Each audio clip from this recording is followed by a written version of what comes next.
আগের সিজন যেখানে শেষ করেছিল সেখান থেকে যেন নতুন সিজনের সূচনা করল বায়ার লেভারকুজেন। গত সিজনের শেষ ম্যাচে জার্মান কাপ জিতে সিজন শেষ করে জাভি আলোনসোর বায়ার লেভারকুজেন, আর এবার নতুন সিজনে শুরু করল জার্মান সুপার কাপের ট্রফি উঁচিয়ে ধরে। জাভি আলোনসো লেভারকুজেনে জয়েন করার আগে 119 বছরের ইতিহাসে বায়ার লেভারকুজেন শিরোপা জিতেছিল মাত্র 2টা। শেষবার কোনো ট্রফি জিতেছিল 1993 সালে। এরপর কেটে গেছে 31টি বছর। এরপর বারবার খুব কাছে গিয়ে হতে হয়েছে আশাভঙ্গ, কিন্তু জাভি আলোনসোর অধীনে 2024 সালে দলটা শিরোপা জিতেছে 3টা। সেগুলো যথাক্রমে বুন্দেসলিগা, ডিএফবি পোকাল এবং DFL super cup. Bayer Leverkusen গত সিজনে আনবিটেন থেকে বুন্দেসলিগা চ্যাম্পিয়ন হয়েছে। সেই ম্যাচগুলোর মধ্যে অনেক ম্যাচ ছিল পিছিয়ে পড়েও শেষ সময়ে জয় নিয়ে ফিরে আসার মতো ম্যাজিক্যাল মোমেন্ট। এরকম ম্যাজিক্যাল মোমেন্ট আবার সাক্ষী হলো ফুটবল বিশ্ব।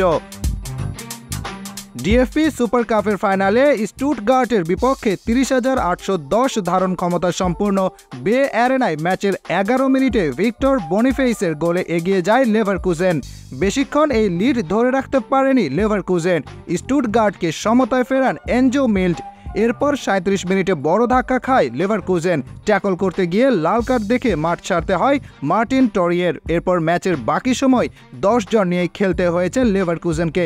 ম্যাচের 63 মিনিটে 10 জনের লেভারকুজেনের বিপক্ষে এগিয়ে যায় স্টুটগার্ট। গত মৌসুমের মতো ঘুরে দাঁড়ানোর উপাখ্যান লিখে ফিরে আসে বুন্দেসলিগা চ্যাম্পিয়নরা। প্যাট্রিক শিকের গোলে 88 মিনিটে সমতায় ফেরে লেভারকুজেন। আর কোনো গোল না হওয়ায় ম্যাচ গড়ায় টাই ব্রেকারে, যেখানে 4-3 গোলে জয় নিয়ে নিজেদের ইতিহাসে 5ম শিরোপা জিতল বায়ার লেভারকুজেন।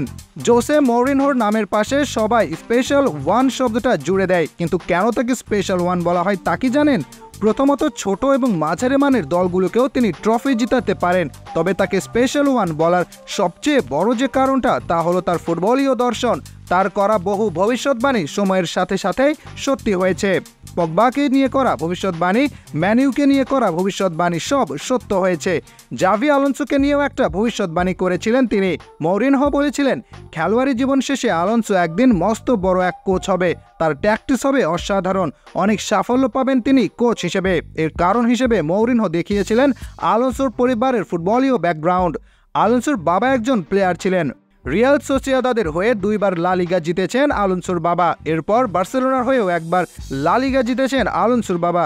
খেলোয়াড়ি জীবন শেষে কোচ হয়েছিলেন আলোনসোর বাবা। জাভি আলোনসোর বড় ভাই মাইকেল আলোনসো একজন ফুটবলার ছিলেন, আর জাভি আলোনসো নিজে তো রীতিমতো একজন কিংবদন্তি ফুটবলার। যে ব্যক্তি এমন একটা ফুটবলীয় পরিবার থেকে উঠে এসেছে, তার ফুটবলীয় মেধা তো অসাধারণ হবে, এটাই স্বাভাবিক।